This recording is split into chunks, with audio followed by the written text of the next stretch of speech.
नमस्कार, बहुत स्वागत है आपका। आपके साथ मैं हूं मृदुल शर्मा। आप देख रहे हैं यूपी मांगे उत्तर। किसानों का आंदोलन तो लगातार जारी है, लेकिन सरकार से बात अब नहीं हो रही है। एक तरफ सभी चाहते हैं कि गतिरोध खत्म हो जाए, लेकिन रास्ता क्या होगा, यह सवाल सबके मन में बना हुआ है। क्योंकि किसान कानून वापसी चाहता है और सरकार 1.5 साल तक होल्ड करने का प्रस्ताव पहले ही दे चुकी है और उस पर अब भी बरकरार है। पीएम मोदी ने भी संदेश दिया कि संवाद से हल निकलना चाहिए। क्या पीएम की बात सुनकर किसान बातचीत के लिए पहल करेंगे? क्योंकि सरकार संसद में भी चर्चा के लिए तैयार है, यह संसदीय कार्य मंत्री साफ कर चुके हैं। पीएम के संकेत का असर किसान आंदोलन पर कितना होगा, यह सवाल पूछेंगे। खास पैनल हमारे साथ थोड़ी देर में जुड़ेगा, उससे पहले आप रिपोर्ट देखिए। नरेंद्र सिंह जी ने सभी किसान आंदोलन से जुड़े लोगों की मीटिंग में कहा कि हम लोग आज समझौते पर नहीं आ पा रहे हैं। हमारी तरफ से ये प्रस्ताव आपको हम दे रहे हैं, आप जाकर के चिंतन मनन कीजिए और मैं एक फोन कॉल पर दूरी पर हूं। आप जब भी मन बना लें, मैं कुछ ही घंटों में आपके साथ मिलने का कार्यक्रम और स्थान तय कर लूंगा। भारत सरकार का वो प्रस्ताव आज भी वैसे का वैसा खड़ा है।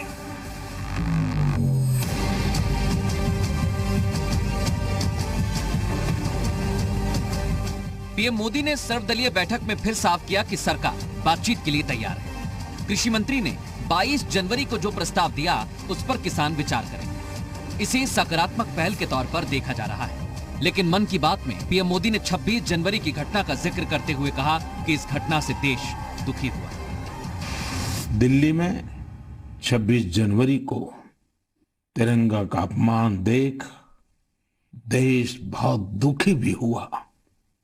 हमें आने वाले समय को नई आशा और नवीनता से भरना है।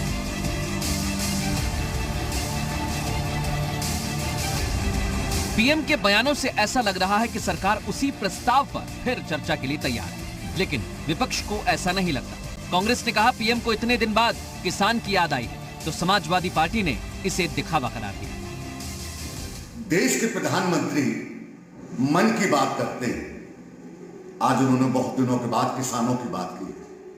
70 से ज्यादा किसान देश में शहादत दे चुका है, आज उन्हें याद आई।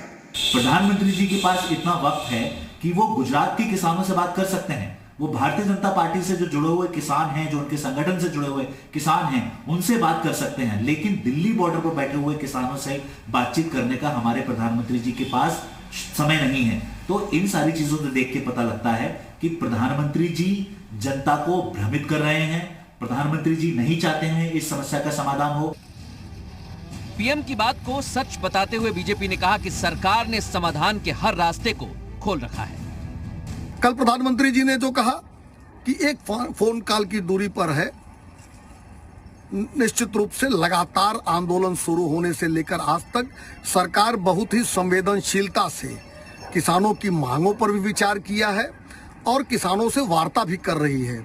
सरकार का स्पष्ट मानना है कि जो ये इश्यूज हैं वो रिजॉल्व हो संवाद के माध्यम से ही। अब पीएम के इन बयानों में छिपा वो संकेत समझिए जो इस गतिरोध को खत्म कर सकता है। पीएम का ये कहना कि प्रस्ताव यथावत है, उससे संवाद का रास्ता दिखता है। 1 हफ्ते से ज्यादा का समय बीत गया है, लेकिन सरकार और किसान एक टेबल पर साथ नहीं बैठे। तो सवाल ये, क्या पीएम के संदेश से मानेंगे किसान? ब्यूरो रिपोर्ट, जी मीडिया।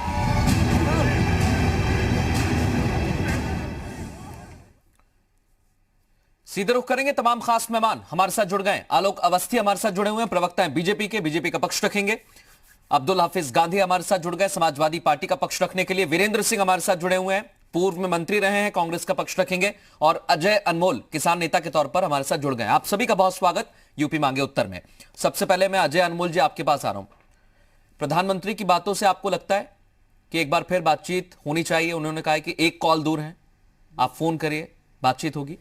बिल्कुल, देश के प्रधानमंत्री सर्वोच्च पद पर बैठे हुए माननीय प्रधानमंत्री जी ने सर्वदलीय बैठक में सबको आश्वासन दिया है, पूरे देश ने इसको देखा है, सुना है, तो ये पहल जो है आगे बढ़ेगी और इसके लिए सभी को आगे आना चाहिए, आगे बढ़ कर के इसमें प्रयास करना चाहिए कि ये गतिरोध खत्म हो। और पुराना वाला जो प्रस्ताव है, आपने कहा कि सबको आगे आना चाहिए जी। पीएम ने एक बात और कही कि जो पुराना प्रस्ताव था, यानी 22 तारीख को जो बातचीत में प्रस्ताव दिया था वो यथावत है, वैसा का वैसा ही है। क्या उस पर कोई विचार अब होगा? क्योंकि पहले उसे दरकिनार कर दिया गया था, हटा दिया गया था, इग्नोर कर दिया था किसानों ने। जब बातचीत होती है तो थोड़ा बहुत आगे पीछे दोनों को आगे बढ़ना पड़ता है। बातचीत की शुरुआत जो रुक गई थी, अगर वो बातचीत की शुरुआत दोबारा से होती है तो उस प्रस्ताव पर भी बात हो सकती है और उस प्रस्ताव पर अगर सहमति नहीं बनती है तो और नए सिरे से भी चर्चा की जा सकती है और करनी चाहिए मेरी दृष्टि में। क्योंकि अब समस्या ये है कि जो प्रस्ताव सरकार के द्वारा दिया गया है, किसान आंदोलन करने वाले जो भी नेता हैं वो चाहते हैं कि जो तीनों कृषि बिल है उनको वापस लिया जाए।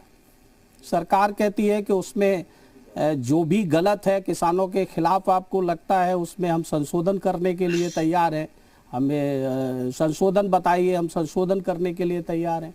इसके लिए किसान नेता तैयार नहीं है, तो दोनों को थोड़ा थोड़ा पीछे हटना पड़ेगा।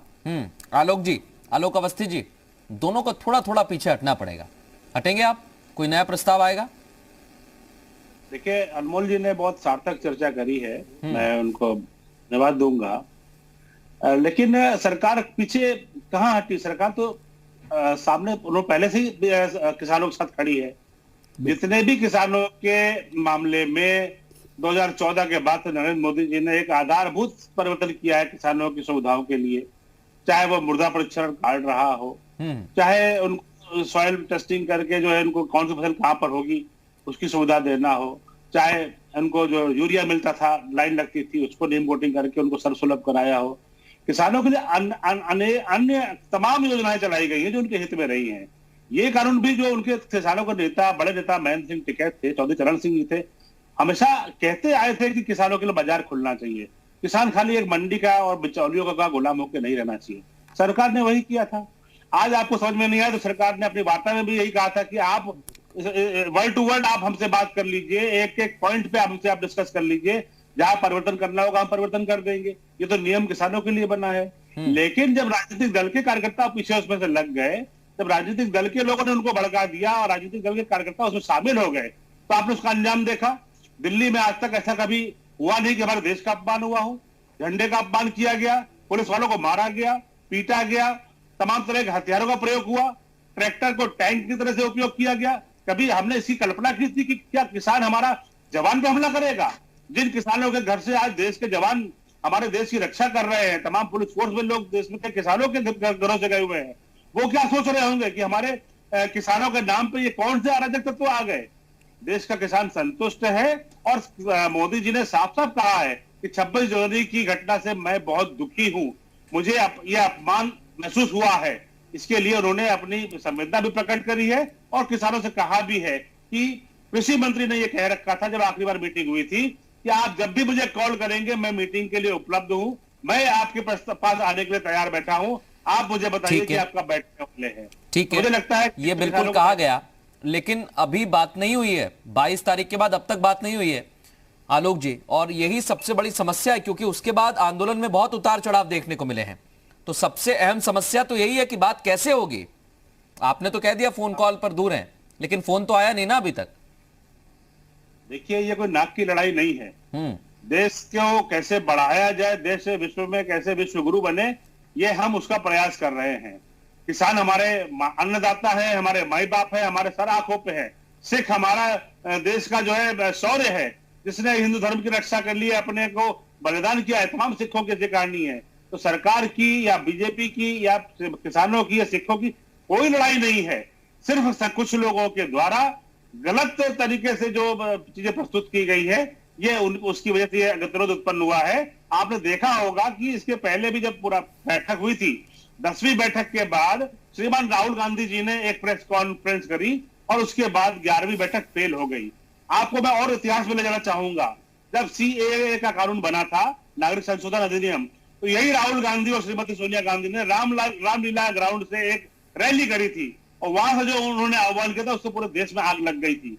तो ये राजनीतिक दल जिनको जनता ने नकार दिया है, वो ये नहीं चाहते हैं कि देश का किसान और सरकार एक साथ ये भी बैठे चुनौती है और देश ले जा सके। आलोक जी, ये चुनौती है। मैं वीरेंद्र सिंह जी के पास जाऊंगा, लेकिन क्योंकि आपके नेता कहते हैं, बड़े बड़े नेता कहते हैं कि कांग्रेस खत्म हो गई है, कांग्रेस का वजूद खत्म हो गया है, कांग्रेस की जमीन कहीं नहीं बची है, और यही कांग्रेस इतना बड़ा आंदोलन खड़ा कर देती है कि सरकार, प्रधानमंत्री, मंत्री सब समझाने में लग जाते हैं, लेकिन जनता को समझ में नहीं आता है। ये दोहरी बातें कैसे? वीरेंद्र सिंह जी, आप भड़का रहे हैं लोगों को।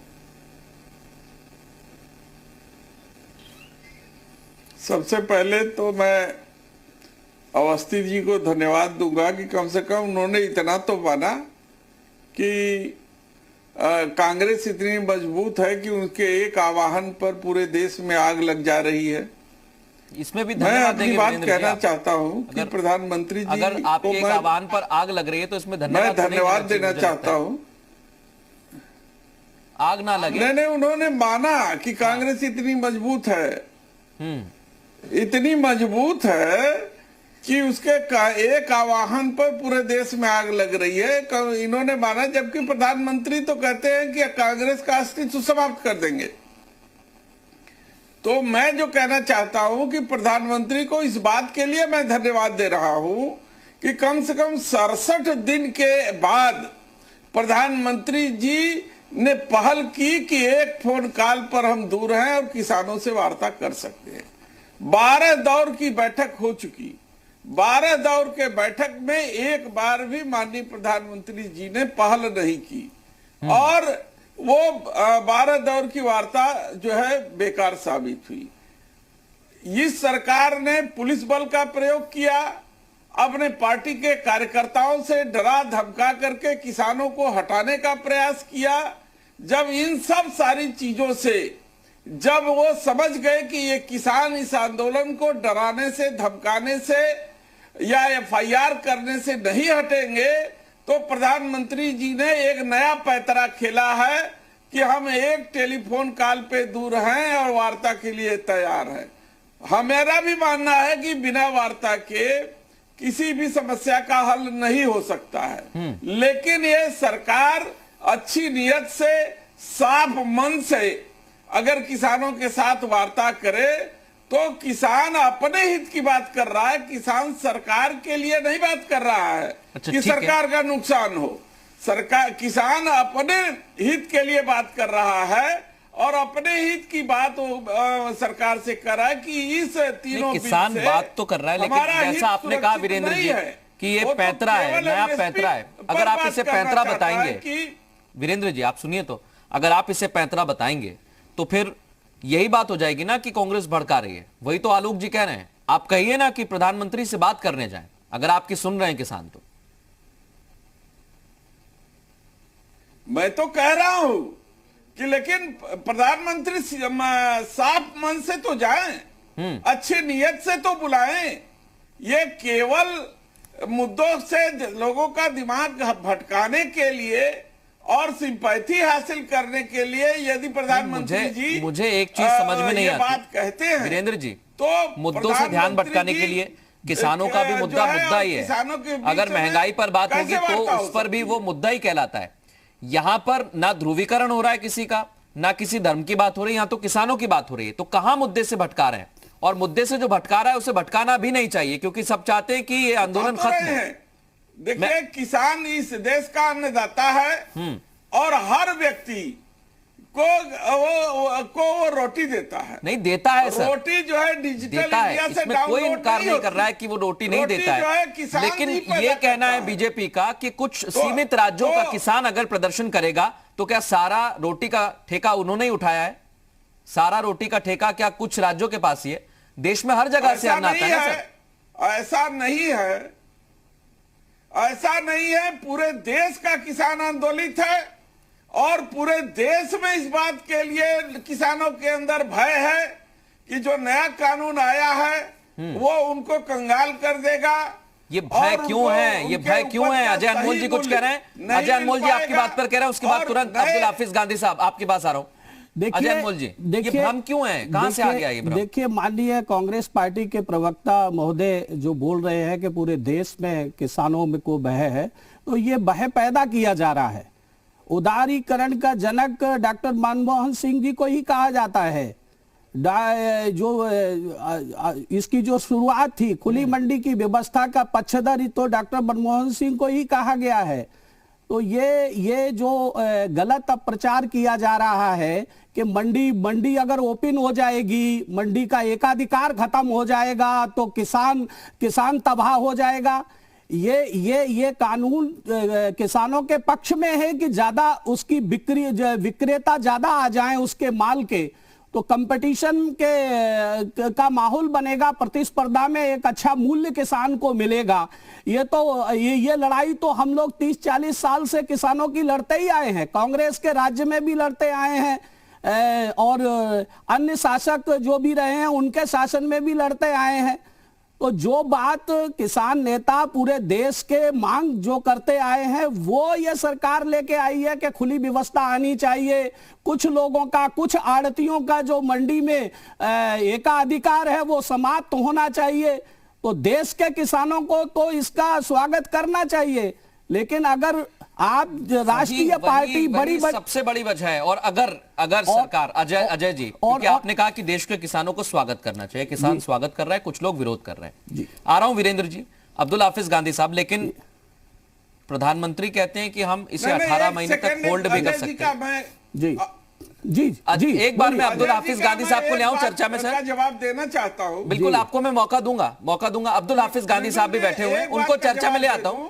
अच्छा, दे दीजिए एक लाइन में जवाब। नई मंडी से किसी को आपत्ति नहीं है जी, लेकिन उस मंडी में उचित मूल्य मिलेगा कि नहीं मिलेगा? बिल्कुल, इस देश में ये भी तो आशंका ही है सर, ये भी तो भ्रम है।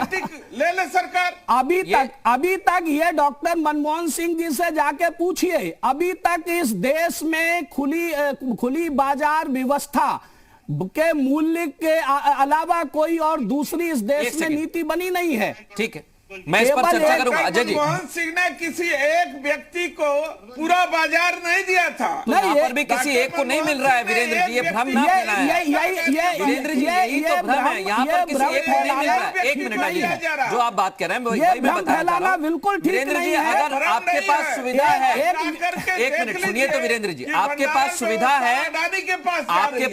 है, तो आप भी जा सकते हैं, आप भी अपना मार्केट ओपन कर सकते हैं, आप में अगर क्षमता है तो आप भी खोल सकते हैं, आपसे किसी ने मना नहीं किया है। औने पौने दाम पे किसानों ये मना नहीं किया है और बेचने पर मजबूर है। बिल्कुल गलत है वीरेंद्र जी, ये भ्रम की स्थिति यहाँ से तो ना फैलाई जाए। जो है औने पौने दाम पे आज भी बेचने पर मजबूर है, तो फिर आज भी बेचने पर मजबूर है, तो फिर नए कानून से क्या अंतर हो जाएगा? वो व्यवस्था किसने बनाई है? 70 साल से किसान उस खेती व्यवस्था में जी रहा है, उस खेती व्यवस्था में जी रहा है वीरेंद्र सिंह जी, जिसके कारण 4.5 लाख किसानों ने अब तक आत्महत्या करी है। क्या यह व्यवस्था बदलनी चाहिए या नहीं बदलनी चाहिए? केवल वोटों से काम जी, आप भाजपा की चापलूसी करना बंद करिए अगर आप किसान नेता है तो। अच्छा, मैं आपकी बात ना करें तो भाजपा की चापलूसी हो गई। किसानों की बात कीजिए। एक मिनट देखिए, पहले कानून को पहले डॉक्टर मनमोहन सिंह जी के पास जाकर के समझ के आइए। अच्छा ठीक है, मैं 1 मिनट, अब्दुल हाफिज गांधी साहब आ जाए। आलोक जी 1 मिनट। अजय जी लड़िए मत। मूल्य आज तक नहीं मिला किसानों को, इसीलिए तो खेती की व्यवस्था को बदलने की जरूरत है। अजय जी एक सेकंड। वीरेंद्र जी पहली बात तो ये कि अगर कोई आपकी बात से सहमत नहीं होगा तो आप उसे तुरंत बीजेपी का बता देंगे। नहीं, पढ़िए पहले। 1 मिनट अजय जी, 1 मिनट। वीरेंद्र जी, ऐसा नहीं होता है, आपकी बात से कोई सहमत नहीं है तो आपने कह दिया चापलूसी कर रहे हैं। आप भी चापलूसी कर रहे हैं क्या? वहां जाके कोई आपसे कह दे ऐसा बुरा लगता है सर? वो भी हमारे मेहमान है, इसलिए बहस की गरिमा को बनाए रखें, कोई किसी के बारे में ऐसा ना कहे। मैं अब्दुल हाफिज गांधी साहब आपको भी चर्चा में ले आता हूं। अजय जी कह रहे हैं कि किसानों को जरूरत है ओपन मार्केट की, और अगर सरकार कह रही है कि बातचीत से हल निकले तो निकलना चाहिए, उसके लिए सबको साथ आना चाहिए ताकि ये गतिरोध सड़क पर जो हो रहा है ये खत्म हो। देखिए, मसला इतना आसान नहीं है जितना अजय जी दिखाने की कोशिश कर रहे हैं। इन तीनों कानूनों का प्रभाव ये पड़ेगा कि जो एपीएमसी मार्केट हैं वो कहीं ना कहीं कमजोर हो जाएंगे। आज एपीएमसी मार्केट जो पंजाब में या दूसरे राज्यों में है, उन्हीं की वजह से लोगों को जो है एमएसपी मिल पाता है। वरना आप बिहार के एग्जांपल ले लीजिए, जहां एपीएमसी मार्केट पूरी तरह से खत्म कर दी गई है, वहां पर किसानों को जो है वो न्यूनतम। आप उत्तर प्रदेश का दीजिए ना सर उदाहरण। सुन लीजिए, मैंने आपके पीछे नहीं बोला है। हाँ, आप पर जो है किसानों को एमएसपी पे जो है वो अपनी फसल को नहीं बेच पाते हैं। हमारे देश में मझोले और छोटे किसान बहुत ज्यादा हैं। ये कहना बहुत आसान है कि मार्केट ओपन हो जाएगी, किसान कहीं भी बेच सकता है। अरे अपने जिले से दूसरे जिले में तो वो जा नहीं पाता है, उसकी जो कॉस्ट है वो और बढ़ जाएगी, तो वो दूसरे प्रदेशों का तो भूल जाए। ये जो सारी की सारी व्यवस्था है ये कहीं ना कहीं बड़े उद्योगपतियों को सहायता देने के लिए है।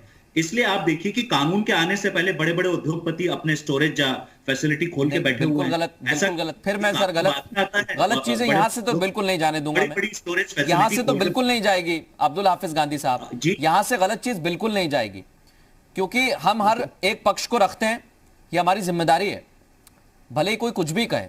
आपने कहा कि स्टोरेज की बात हो रही है, तो अडानी ग्रुप ये साफ कर चुका है, अडानी ग्रुप ने ये साफ किया है कि हम किसी की उपज नहीं खरीदते ना खरीदेंगे, हम उस इंफ्रास्ट्रक्चर को प्रोवाइड करवाते हैं। ये स्टोरेज फैसिलिटी किस लिए है? हम जानते हैं कि किस तरह से मिस इन्फॉर्मेशन देते हैं ये बड़े बड़े उद्योगपति। वरना कोरोना काल में अनलिमिटेड स्टोरेज फैसिलिटी का कानून क्यों आता है? जब हम समझते हैं कि जो महामारी होती है उसमें इस तरह के होर्डिंग अलाउ नहीं किया जाता है, लेकिन सरकार होर्डिंग को लीगल बना रही है। लेकिन तब क्या होल्ड किया था? तब होल्ड था अब्दुल हाफिज गांधी, लीगल बनाया जाता है, तो ये किसको फायदा पहुंचाने का है? आप मुझे बता दीजिए। अब्दुल हाफिज जी, किसान होर्डिंग करेगा या अब्दुल हाफिज जी, आप मेरे साथ चर्चा में बने रहेंगे। एक अब्दुल हाफिज गांधी साहब, ब्रेक से पहले उसी को लेकर चर्चा चल रही थी और आपका कहना यह था कि जो प्राइवेट कंपनीज हैं या कुछ उद्योगपति हैं वो भंडारण करेंगे और अनलिमिटेड भंडारण वही करेंगे, उनको ये आजादी दी है, लेकिन उनका कहना है कि हम उपज खरीदते ही नहीं है, हम तो सिर्फ इंफ्रास्ट्रक्चर प्रोवाइड कराते हैं एफसीआई को। नहीं, फिर वो कहां से खरीदेंगे? ये देखिए, ये मिस इन्फॉर्मेशन का काम करते हैं कॉर्पोरेट सेक्टर। हम बहुत सारे मसलों में देख चुके हैं कि इनकी कथनी और करनी में कितना फर्क होता है। दूसरी बात मैं आपको बता दूं कि कोरोना में जब पूरा देश बीमारी से लड़ रहा है और सरकार ऑर्डिनेंस के जरिए, ये नहीं है कि संसद को बुला के आप इस कानून पे बहस कीजिए, ऑर्डिनेंस के जरिए ये कानून लाने की इतनी आपाधापी क्यों थी? इस पर बहस तो हुई है ना सर, जिसमें आप अनलिमिटेड होर्डिंग का कानून बना देते हैं, उसको लीगल कर देते हैं। जहां पर लोगों को खाना चाहिए, ज्यादातर एनजीओ खाना बांट रही हैं, लोग खाना बांट रहे हैं, सरकार की भी कोशिश थी कि लोगों तक खाना पहुंचे। और ऐसी महामारी में अगर आप इस तरह के कानून बनाएंगे जिसमें असीमित भंडारण हो सके तो शक होगा, और यही शक किसान को है। दूसरा, कॉन्ट्रैक्ट फार्मिंग में आप चले जाइए। कॉन्ट्रैक्ट फार्मिंग में एक पार्टी स्ट्रॉन्गर होगी और किसान हमेशा कमजोर होगा। जो स्ट्रॉन्गर पार्टी है वो ये कहकर कॉन्ट्रैक्ट तोड़ देगी, उसको परफॉर्म नहीं करेगी कि जिस तरह की फसल का कॉन्ट्रैक्ट हमने किया था, जिस क्वालिटी का किया था, वो क्वालिटी नहीं है, तो इसमें हमेशा किसान को नुकसान होगा, उसकी जमीन तक बिकने पर आ जाएगी, उस पर कर्जा हो जाएगा। तो इस तरह के जो कानून अगर लाए जाएंगे ऑर्डिनेंस, मैं आलोक जी को चर्चा में ले आता हूं, आलोक अवस्थी जी को चर्चा में ले आता हूं, उनसे जवाब लेता हूं क्योंकि आपने पूछा है। लेकिन अभी भी देखिए अब्दुल हाफिज गांधी साहब, मैं एक छोटी सी बात कहना चाहूंगा, उसके बाद आलोक जी से जवाब लूंगा, क्योंकि आपने कहा कि ऐसा होगा तो ऐसा हो जाएगा, ऐसा होगा तो ऐसा हो जाएगा, मेरी चाची को मूंछ होंगी तो मैं उन्हें चाचा कहूंगा। ये इस टाइप की चीजें अभी तक हमें नजर आ रही हैं। लेकिन फिर भी आपका जो मूल सवाल है, भावनाओं पे नहीं जा रहा हूं मैं, आपको हकीकत बता रहा हूं। नहीं, कॉन्ट्रैक्ट ये अभी हुआ तो कुछ नहीं है ना सर, ये अभी भविष्य के गर्भ में छिपा हुआ है, जिसका ना आपको अंदाजा ना मुझे अंदाजा है। कमजोर पार्टी रहेगा इस कॉन्ट्रैक्ट फार्मिंग। लेकिन आपने जो मूल सवाल किया कि ऐसी क्या जरूरत आन पड़ी थी कोरोना काल में जो भंडारण को लेकर इतना बड़ा फैसला सरकार ने लिया, इसका जवाब आलोक अवस्थी जी देना चाह रहे हैं। फिर अजय अनमोल जी भी कुछ कहना चाह रहे हैं, उनको भी चर्चा में शामिल करता हूं। आलोक जी, अब कहिए अपनी बात, अब हम ठीक तरह से सुन रहे हैं आपको। मृदुल जी, अब्दुल हाफिज गांधी जी ने बड़े प्रश्न इकट्ठे किए, लेकिन उनमें कहीं भी सत्यता नहीं है। कॉन्ट्रैक्ट फार्मिंग पर इन्होंने अपनी चिंता व्यक्त करी है। कॉन्ट्रैक्ट फार्मिंग, सबसे पहला कॉन्ट्रैक्ट फार्म जो है कांग्रेस की सरकार की पंजाब सरकार ने नेस्ले कंपनी से किया था, जो कि एक बहुराष्ट्रीय कंपनी है। कॉन्ट्रैक्ट फार्मिंग, कॉन्ट्रैक्ट फार्मिंग भाई हाफिज जी, मैंने आपको आज आप सभी लोग मुझे लगता है कि एक एक करके सुन रहे हैं सबकी अच्छे से बातें, और आगे भी सुनेंगे। कहिए आलोक जी। दूसरी बात, फिर उसके बाद पंजाब सरकार ने ही बहुराष्ट्रीय कंपनी से कॉन्ट्रैक्ट फार्मिंग किया सबसे पहले। उसके बाद कॉन्ट्रैक्ट फार्मिंग को आप कैसे अलग कर सकते हैं जी से आप बताइए। हमारे आपके बगल में हाफिज गांधी, आप लखनऊ के निवासी हैं, मलियाबाद है, आम के बाग लगते हैं। किसान का बाग में आम लगने से पहले बौर के समय खेत बेच लेता है, उसको पैसे अपने खड़े कर लेता है। अब उसमें हुए नुकसान की भरपाई वो कॉन्ट्रैक्टर करेगा जिसने आम का बाग खरीदा, या तो कीड़े लग गए तो आम खत्म, लेकिन पैसे तो किसान को मिल गए। किसान चाहे तो अपनी आम को पैदा करे और मंडी में ले जाकर बेचे, दोनों ऑप्शन उसके ऊपर मौजूद है। आप लोग गुमराह मत करिए देश को कृपया। इन्होंने पहले कहा कि एमएसपी समाप्त हो जाएगी, सरकार ने कहा एमएसपी सिस्टम जारी रहेगा। इन्होंने कहा एपीएमसी मंडियां बंद की जाएंगी। यह कानून एपीएमसी मंडियों पर लागू नहीं होता है, इसलिए इस बात का कोई भ्रम नहीं है। इन्होंने कहा किसानों की जमीन खतरे में चली जाएगी, एग्रीमेंट केवल फसलों का होगा, किसान की जमीन किसान की रहेगी, इसलिए ये भ्रम भी आप मत फैलाइए। इन्होंने कहा कि कॉन्ट्रैक्टर जमीन हथियार लेंगे, उसमें भी चाहे जो भी हो, किसानों की जमीन पर कोई भी वाद नहीं होगा। ये सरकार का साफ साफ नियम है। इनका भुगतान नहीं होगा, भुगतान की गारंटी ये कानून देता है। इसके पहले किसी भी कानून में, इस पहले के कानूनों में किसानों को भुगतान की गारंटी नहीं थी। आलोक जी, भुगतान गारंटी। आलोक जी, आपने जो जवाब दिया उस पर पूछना चाह रहे हैं कुछ अब्दुल हाफिज गांधी साहब, लेकिन मैं अजय अनमोल जी को चर्चा में ले आता हूँ। अच्छा कहिए, 10 सेकंड और कुछ कहना चाह रहे हैं वो। हाँ कहिए। देखिए पहले केवल दूरदर्शन आता था और टीवी चैनल नहीं। ऐसा पड़ेगा कि वो मार्केट खत्म हो जाएगी। एक सेकंड अब्दुल हाफिज गांधी साहब, एक सेकंड बस रुक जाइए। आलोक जी कंप्लीट कर लें, उसके बाद मैं तुरंत आपके पास आ रहा हूँ। मैं 2 तर्क दे रहा हूँ आपको बरदुल जी, आप समझ जाएंगे। पहले खाली दूरदर्शन था, आज तमाम बहुत सारे चैनल है। हमारे ऊपर है, व्यूअर के ऊपर है, कौन सा चैनल देखे।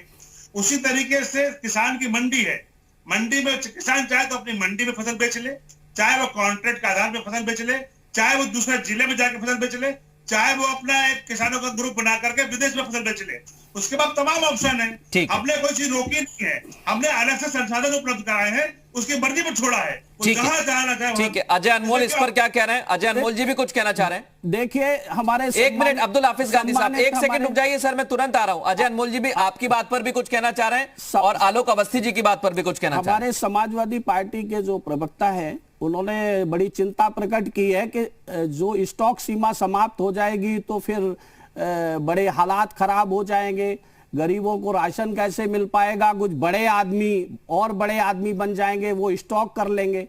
ये पहले बाजार की जो व्यवस्था है उसको समझना पड़ेगा।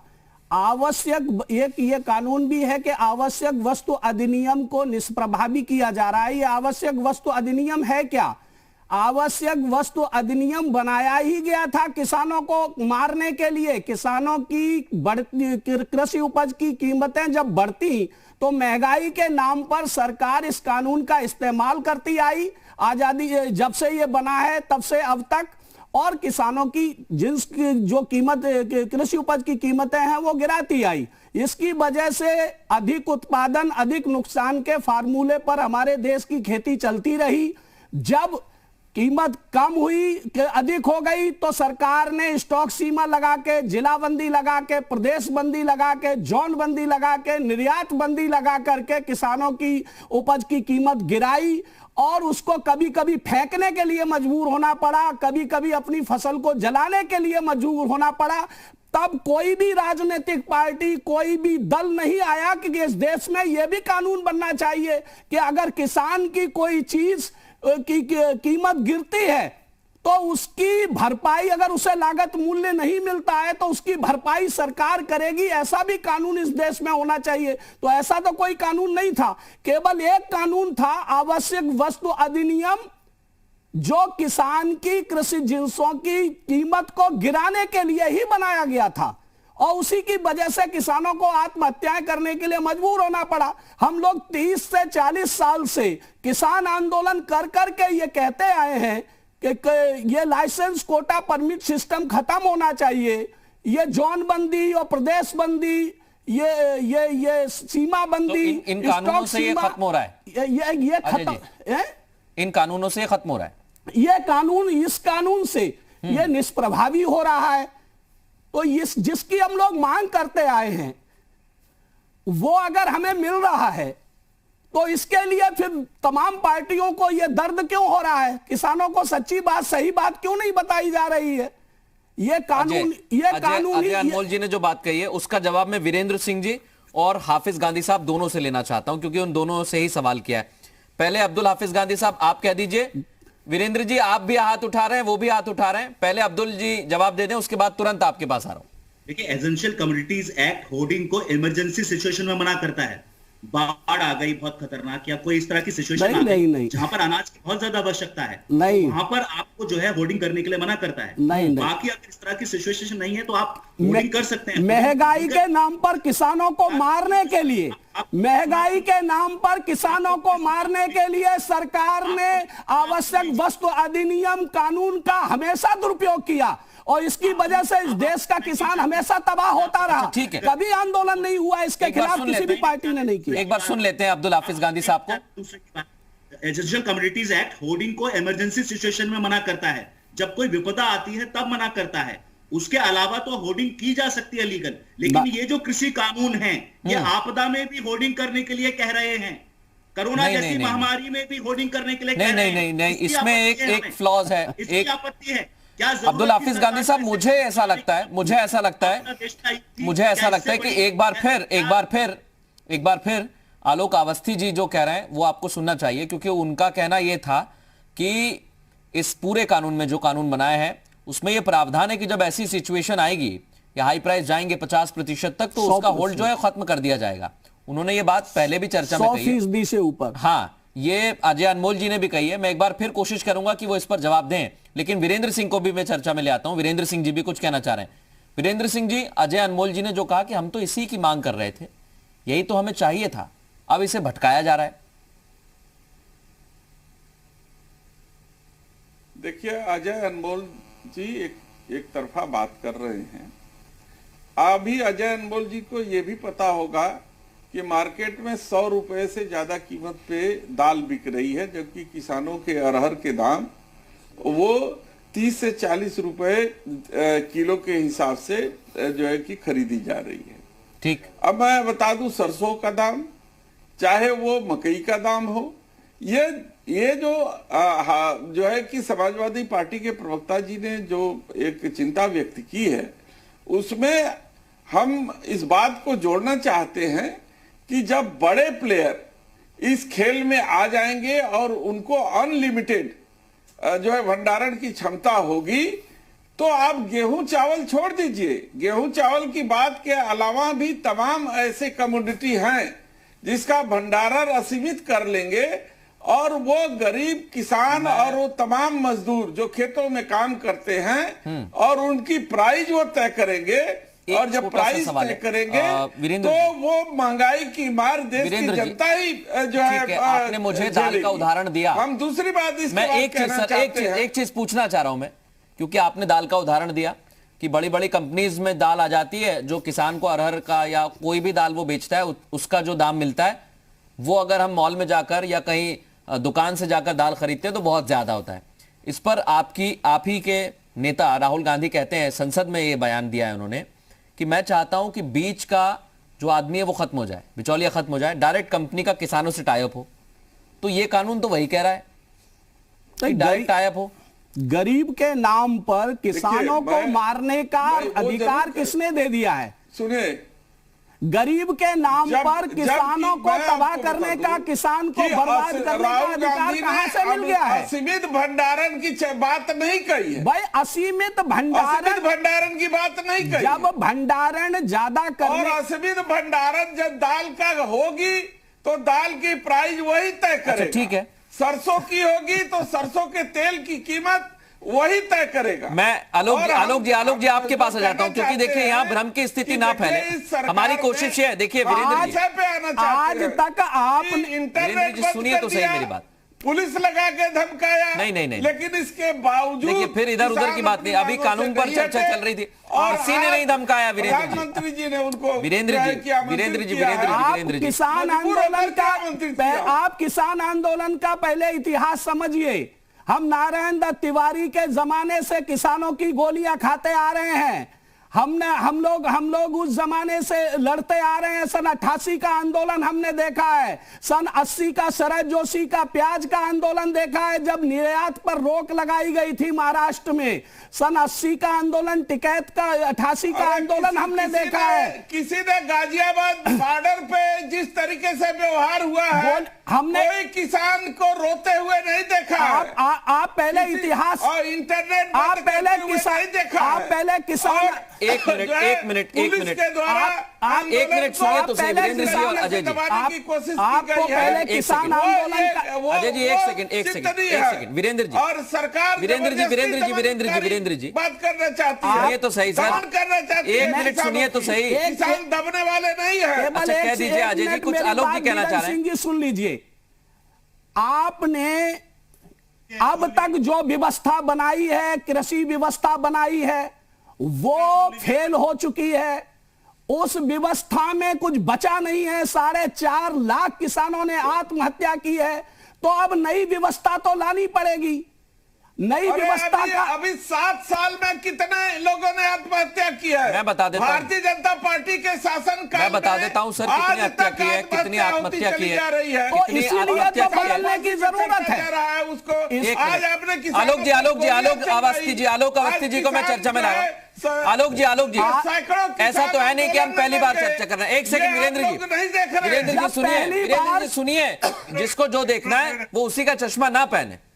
जब आपने ये नहीं देखा तो हमने वो देखा है, हमने वो देखा तो ये नहीं देखा। वीरेंद्र जी देखिए, 3 मांगे थी हमारे। एक मिनट अजय जी, केवल 1 मिनट दे दीजिए। अच्छा ठीक है। 3 मांगे थी जो हमारे ये 3 कानून है, उनको तीन लाइनों में मैं बताना चाहता हूँ। 1 मिनट मैं आपको समय दे रहा हूँ, मैं दे रहा हूँ अजय जी, आपको समय दे रहा हूँ मैं। 1 मिनट बस। आलोक जी कहते हैं। आलोक जी 1 सेकंड, आप पूरी बात कहना। पहले आप दोनों ही सेम बात कह रहे हैं। आलोक जी 1 सेकंड आप रुक जाइए। किसान की मांग ये थी कि मंडियों पर एकाधिकार समाप्त होना चाहिए। पहले कानून से मंडियों का एकाधिकार समाप्त हो जाएगा। किसानों ने इसलिए गोलियां खाई कि आवश्यक वस्तु अधिनियम कानून इस देश से खत्म होना चाहिए। दूसरे कानून से ये व्यवस्था खत्म होने जा रही है, निष्प्रभावी होने जा रहा है आवश्यक वस्तु अधिनियम। फिर वही लड़ाई की बात। नहीं 1 मिनट वीरेंद्र जी और अजय जी सुनिए तो सही। तीसरा ये था, तीसरा कि किसान की आमदनी बढ़ाने के लिए उसके पास खेती के अलावा अन्य विकल्प भी खुले होने चाहिए। ठीक है। कैसे बढ़ेगी किसान की आमदनी अगर हम परिवर्तन नहीं करेंगे तो? आलोक अवस्थी जी आप कहिए सर अपनी बात। मैं स्पष्ट रूप से कह दूं, भंडारण के लिए सरकार के पास बहुत सारे कानून है। कोई भी व्यक्ति भंडारण करेगा, सरकार उसको उठा के पकड़ेगी, उसका सामान जब्त करेगी। इसलिए ये विपक्ष जो है भ्रम नहीं फैलाए। भंडारण के लिए खाली खाद्य प्रसंस्करण जो यूनिट लगी है, जहां पे चिप्स बनता है या सॉस बनता है या जो और तमाम खाद्य पदार्थ तय होते हैं, जो कि जिसकी भी आवश्यकता बाजार के लिए है, खाली वो स्टोरेज कर सकते हैं। और वो 2-3 कंपनियां हैं जो कि खाद्य प्रसंस्करण में हैं। बाकी किसी भी व्यापारी को सबके लिए एक निश्चित मात्रा है, उसके ऊपर अगर भंडारण करेंगे तो माल जब्त किया जाएगा, उनको उठा करके जेल में डाला जाएगा। इसलिए अब कृपया विपक्ष जो है भ्रम ना फैलाए। दूसरी बात मेरा ये कहना है, पंजाब राव देशमुख आजादी के बाद सरकार बनी थी, उसके पहले कृषि मंत्री थे, कांग्रेस के थे। उन्होंने भी कहा था कि किसानों के लिए ये जो मंडियां हैं ये उनके गले का फंस है। यही महेंद्र सिंह टिकैत जी ने कहा था, जो किसानों को बड़े नेता हुए। यही चीज चौधरी चरण सिंह ने कहा था, जो किसानों को बड़े नेता हुए, कि हमको इन मंडियों से निजात दिलाओ, इन दलालों से निजात दिलाओ, इन बिचौलियों से निजात दिलाओ। उस सरकार ने हमारे धीमे धीमे यही खोला है। कांग्रेस ने भी अपने प्रस्ताव में यही कहा था चुनाव घोषणा पत्र में कि हम जो है एपीएमसी एक्ट खत्म करके हम मंडियां खोलेंगे। कांग्रेस इसके पहले जो है राहुल गांधी जो है अब कम करवा ही चुके हैं कि उन्होंने सब्जियों को और फल को जो है एपीएमसी एक्ट से बाहर करवा दिया है।